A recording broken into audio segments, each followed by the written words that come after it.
This is the Data Slice, hosted by the Data Science Alliance. It's where we sit down to talk all things data science, AI, and tech, any way you slice it. I'm Callan Hobman, and joining us today on the podcast is Janet White. So excited to have Janet on the podcast to talk to us about her work in all sorts of things. I'm going to say the short form of your title. I know you're the portfolio and platform lead at the Gates Foundation. I'm going to let her truly tell the friends of the pod what you truly do. But first off, Janet, how you doing? Thanks for coming on our podcast. Oh, I'm doing great, Callan. Thanks very much for having me today. Of course. We're really excited to have you.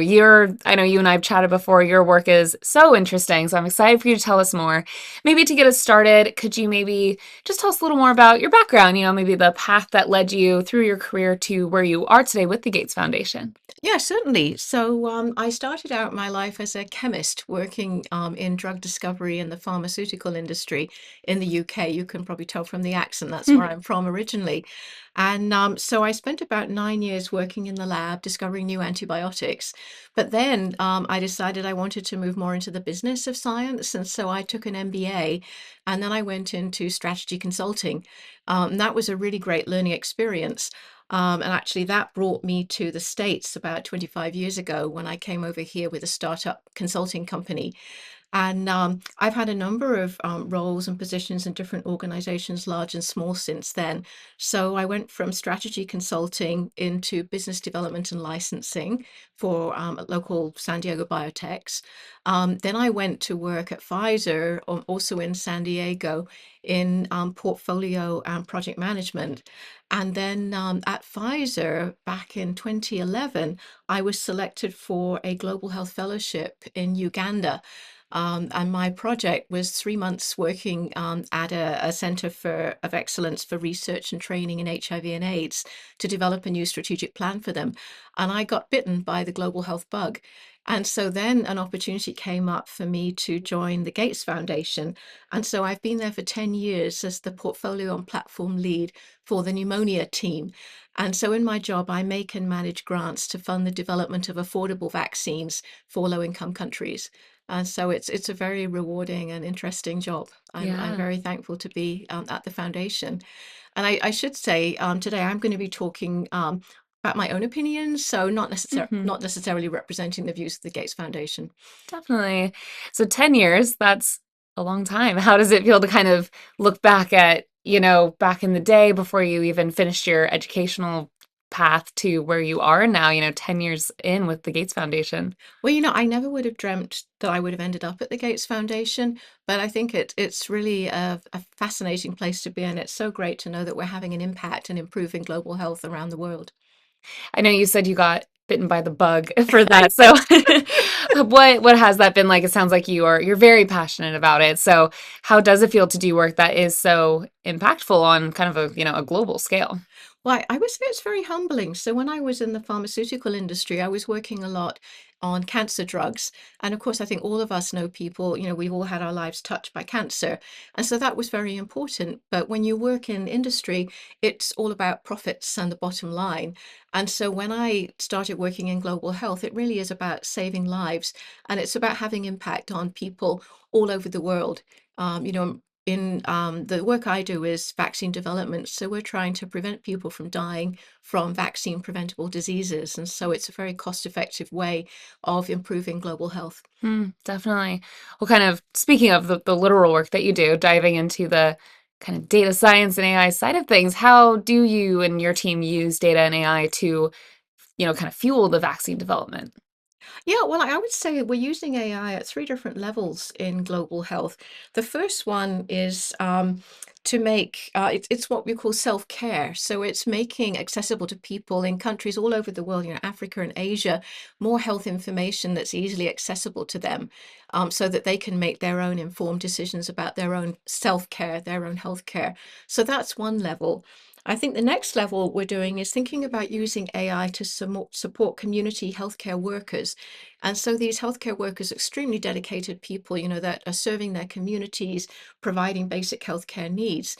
But we find that AI can actually provide them with really sophisticated decision support so that they can make decisions about what advice to give their patients or how best to treat them, supported by AI at the back end. And then the third area that we're really excited about is AI-enabled diagnostic tools. And so one really great example I love is an AI-enabled handheld ultrasound device. And so imagine you have your mobile phone and you can actually have a handheld scanner that plugs into your phone, and that a relatively, just a basic trained healthcare worker can actually do a sonogram using the AI algorithms to interpret the images on the cell phone and using this handheld scanner. And it's really cool. I actually had the chance to see it demonstrated, and we looked at each other's hearts, and you could basically scan, your chest, and the AI helps the scanner lock onto the image of your heart, and then it can actually measure all kinds of important clinical parameters and report it out. Wow. And so you can just imagine the impact that these handheld scanners could have. In many developing countries, moms don't actually have access to sonograms. And so I think, usually a sonogram machine costs about $3,000 off the shelf. And these scanners have the potential to cost about $300 and to plug into any cell phone, any smartphone. So we think that AI could really make important healthcare diagnostic tools much more available and affordable for people in Africa and other developing countries.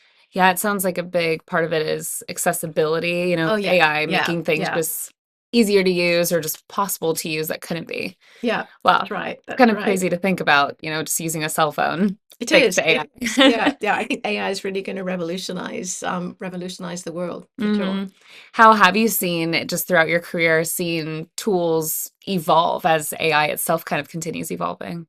Wait, it's quite interesting. So at the Gates Foundation, we're lucky. We were fairly early adopters of AI, and so we actually have an enterprise version of ChatGPT.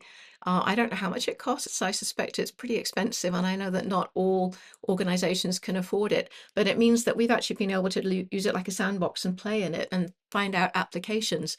And so one of the things that I've been working on is a virtual version of myself. I call it the Virtual Portfolio and Platform Lead, or virtual PPL. And part of my role is to train a lot of colleagues at the Gates Foundation in how to do drug and vaccine development. And so I took all the training material and I made a chatbot, which people can ask questions. And when I made the first version a year ago, it was okay, it wasn't bad. But I made a new version recently, and I was really impressed at how the technology has come on and how much better and more comprehensive the answers are. I think the other thing that's really important is when you're using AI is to be able to make sure that what you're seeing is not a hallucination, and that there are sort of validated references that back it up. And I'm seeing now more and more that AI platforms are starting to include references. There's one called Perplexity, which does it as a matter of course. And I think now even ChatGPT is starting to do it if you ask for the references associated with something that it puts together. What has that been like to kind of adapt to the tools as they kind of come to light and evolve? I think, I've been in a very privileged position. I love it. I think, it's really only limited by your imagination and thinking about applications. And I love going to talks, by people in different industries just to learn about how they're using AI, because it gives me ideas. I mean, one thing I find it's really good for as a project manager is putting together project plans and team charters, because it does a fairly nice job, and it includes elements that I might have forgotten to put in if I'd done it myself by scratch. And then, of course, it means that you're much quicker in developing these kind of work products if you have a good starting point. Mm-hmm. It makes things efficient. Yeah, yeah. Definitely. Is there a certain type, when it comes to data, is there Mhm. a certain type that you use the most on your team for your type of work, or is there a main type you focus on? Well, I think, that there's sort of two things. So when we're funding AI projects, sometimes it gets very, very technical. And so, for example, there are a number of groups that are using AI for drug discovery. And so they're using a lot of scientific data and information and searching through, looking for new drug targets that, are predicted by AI that are not previously known. And then they're doing lab experiments to validate that. So I say that's the very scientific data side. But in my own work, I'm usually using the large language models to help me either review documents or generate documents in a more efficient way. Mm. Has there ever been a moment where you were just really impressed or, kind of in awe of the power of data and AI in your work? Or maybe there's been lots of times. I think there have been lots of times. I think now it's getting pretty good. And I used the example earlier of generating a project plan. I think that's been pretty good. I think also one area that I and many of my colleagues are using is we get quite a lot of technical, scientific papers to review and technical reports that can be 50 to 80 pages long. And we're finding you can actually get a pretty good summary if you just upload the document to chat GPT and just say, please give me a summary of this highlighting, X, Y, or Z. Mhm. And it's actually pretty good. So I'm quite impressed at how far it's come that Yeah, way. saves you some time, I'm sure. Yeah, it does. And of course, you have to check it. And I do worry what will happen when, let's say 20 years into the future, will there be people with the training to be able to check it? Mm, Similar to, in the old days, people used to use slide rules to calculate large, large sums.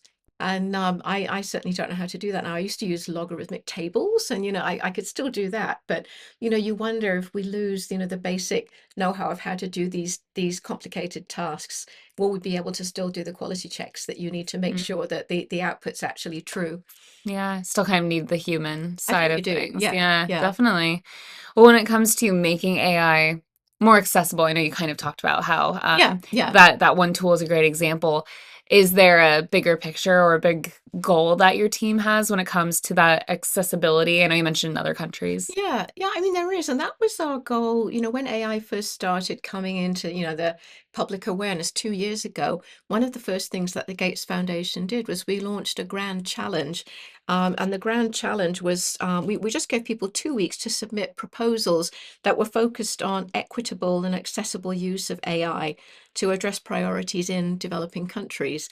And the response was just overwhelming. We had over 1,300 proposals in just 2 weeks. Wow. And I think 80% of those were from developing countries.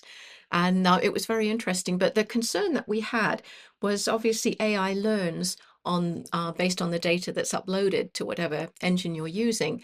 And if all of that data is uploaded by white male Americans, you're going to have Mm. certain biases built into the results.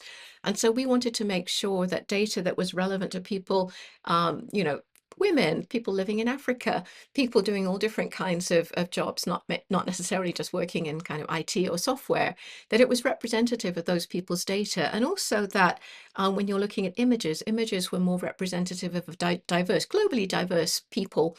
And also that languages were included. So it's not all English, but, things like Swahili could be included, so that when the large language models are actually generating things, that they're using data that's fully representative of everybody on the planet and not just the privileged few. Have there been challenges that your team has faced when it comes to the kind of sharing of AI on a global scale? I think one of the big challenges is cost Mm, because subscriptions to the platforms are expensive. And in the early days, we thought about, could we set up, if you like, low cost accessible platforms. But I think like so many other technologies, everyone tends to consolidate on these major global platforms. And so I think we found, we realized with hindsight that perhaps that wasn't going to be a sort of a sustainable solution. And so I think it's ways of just bringing the cost down for everybody and making these tools accessible to everybody. mm. Because I'm sure, there's a lot of profit potential in the tools as well. And so maybe there could be, tiered pricing, tiered access so that everybody can have access and it's not just the privileged few. Yeah. I know you've kind of already touched on it, but could you talk just from your experience why it is so important to make it so much more accessible beyond, one certain group of people? Well, I think if you want to have impact, let's say you're building a self-care tool, and you're trying to make sure that people all around the world have got access so that they can make good decisions. And so, if you only have it populated by people living in the US, all the recommendations might be for medicines or for procedures that are only available in the US. And let's say you're in Uganda, and you've got a worrying symptom and you want to kind of look it up and get some recommendations. You want to make sure, first of all, that the data in there is suitable for diagnosing symptoms in people like you. I mean, because people with different ethnic backgrounds, sometimes they have different genetic makeup, which means that they're at higher risk of some diseases than others. And so you want to make sure, first of all, that the disease on which, your symptoms and diagnosis are based is representative of all populations. And then also that the solutions that are proposed are available to you so that you can go and get, an antibiotic or an aspirin from the pharmacy, and you don't have to come to the US and have some expensive scan, or, have some brand name medicine that's not available. Mm. So I think that's just one example of how it's so important to make sure that all kinds of diverse groups are represented in the data that's being looked at by the large language models. Yeah, making sure it's not biased Yeah, really yeah, towards any yeah. certain And way. when you look at the images, it's really fun. I love using ChatGPT to make images. And so one thing I did, I used it to make a logo for a week of training programs I organized at the Foundation on Drug and Vaccine Development. And the problem is, you ask it to make an image of something, and it uses a lot of stereotypes. So, if you say, give me an image of a scientist, I bet you it gives you a white man in a lab coat. And so we want to sort of try and break down those stereotypes. And so that when you ask to see a scientist, you could see, let's say a black woman scientist working on a field project rather than a white male in a laboratory. Mm. So it's those kind of stereotypes that we're trying to break down. Yeah. What are steps being taken, and are there steps that you would like to see that are kind of helping prevent bias in the data and AI? Well, I think it's just making sure that people have access, and that the data that's being sampled is truly universal and representative. And I guess the onus is partly on the companies that provide these platforms to make sure that they're not introducing bias. Yeah. Yeah. Yeah. Well, kind of speaking of bias, the bigger picture, of just ethical considerations when it Yeah. comes to data and AI, are there ethical considerations when it comes to specifically, your field that you think need to be made when doing your type of work? Well, I think one of the ethical guidelines is to be really careful about hallucinations. And if you use AI to generate a piece of work, to really go in and, do the quality checks and check some references, and really make sure that what you're putting out there is true and not biased. Um, I think as well, it's very important to be explicit when you've used AI to generate a work product, and to state that, rather than just taking the credit. And it's interesting, I think at the moment, many people, I can usually tell if a document or an email has been generated by AI, because there's a certain style that you see that you can spot. Also with an image, I can kind of tell if an image is generated by AI, but I worry that in the not too distant future, we won't be able to tell. And so I think it's very important to be transparent if you've used AI, as well as to really check your facts and make sure that you're not amplifying misinformation. Hmm. Are there guardrails or policies that you think should be in place, or maybe are in place, that you're happy about when it comes to this technology? Well, I think, internally we have guardrails about uploading information. So, we do have, because we have an enterprise version of ChatGPT, we can safely upload documents knowing that they're not going to the broader internet. Mm-hmm. And so, we're very mindful about that. But I think generally, there are general guidelines and best practices. So you shouldn't upload personal data or information. You shouldn't upload anything that's confidential, because you could be in breach of whatever confidentiality agreements are in place, Mm, or laws about privacy. And so I think those are good things to bear in mind. yeah. Also, I've noticed that ChatGPT is very good about intellectual property, and so it's very mindful of things that are trademarked or patented or otherwise restricted use, that you Mhm. shouldn't be putting into large language models. Yeah. Yeah. When it comes to making it accessible, kind of tying back to what we were talking about earlier, do you think there are considerations that need to be made, maybe when it comes to educating users, no matter where we're talking?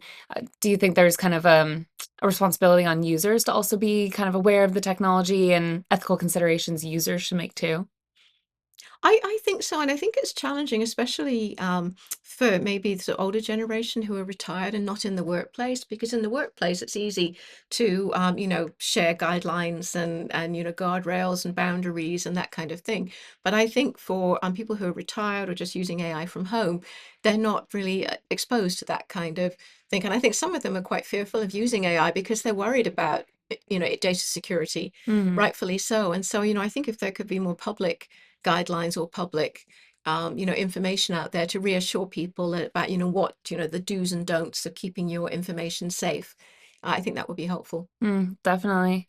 Is there a certain direction that you see kind of the conversations around policy and regulation? It's obviously a hot topic these days. Is there a Absolutely. direction you see it headed at all? Well, I think one of the things, it's really about how AI will affect people's jobs. And I told you I'd made a bot, the virtual portfolio and platform lead.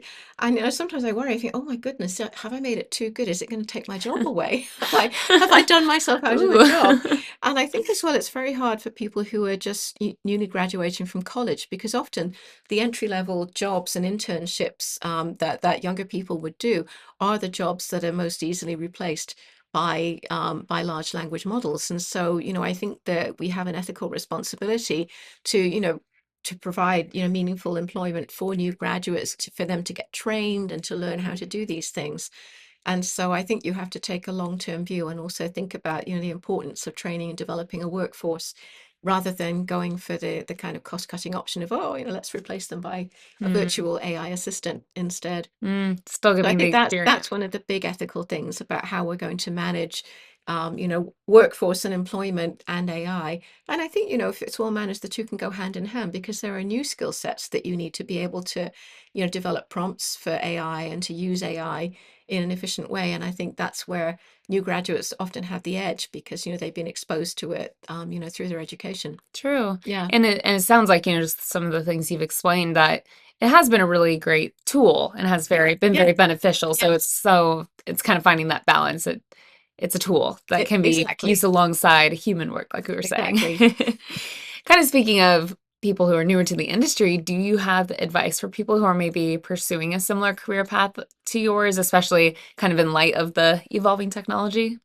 Yeah, well, I would say, it's interesting. Bill Gates actually had this advice, and he said, read widely. And so I think it's really important to people that you don't just you rely on social media for all your information, but that you read journals, newspapers, books, as well as all these other sources, read scientific literature as well, so that you're fully informed. And I think that helps you to really discern what's real and what's perhaps a hallucination. And I think also, as well, as get familiar with all of these new tools, because it's really going to increase your employability, if you're very familiar with all of these new tools and you can use them in a productive way to enhance your productivity. Yeah. Are there any favorite resources that you have that you follow or maybe subscribe to that keep you especially informed? Oh my goodness. I try to go to as many networking meetings as possible. I actually work Mm, remotely, and so I really miss the in-person interaction. And so, as I mentioned, I try and go to networking meetings in a wide range of industries, mhm, so that I can find out how people are using these tools. So, for example, I was invited to a seminar at Deloitte, and they were talking, this is 2 years ago, talking about how they were using AI tools to streamline the audit process. And it was fascinating, absolutely fascinating. So I think we can learn a lot from other industries, and as I say, going to networking meetings, going to talks about AI, just to see all the applications. And it might give you some ideas about how you can apply it in different ways in your own job. It sounds like a big part of the advice that you offer is to be aware of all the kind of different industries and not just, necessarily be focused on your specific industry. That's right. Yes. Yeah. Yes, indeed. I think, I'm in pharmaceuticals, but you can learn a lot from the financial services industry and from many other industries about how these tools can be used. Definitely. Well, when it comes to where we see things headed, like we were saying, so much to keep an eye on these days. Is there kind of a big picture or goal that you have, whether it's literally within your work or just kind of big hopes that you hope to see things go when it comes to how AI is being used and being made accessible on a global scale? Well, I just have one example that's quite fun. So at the Gates Foundation, we go through quite a rigorous annual planning process where we look at sort of longer term strategic plans and then shorter term financial plans. And it involves a lot of work. There are a lot of templates that we have to fill out and workshops, and we have to write memos and slide decks and fill out spreadsheets. And our leadership's actually looking into using AI to mine the other documents that we use to manage our day-to-day business so that AI could actually put these plans together for us. And so I think, I'm not sure the technology's there yet, but I would welcome that because it would be very nice to be able to lighten the burden of preparing all of these annual planning documents.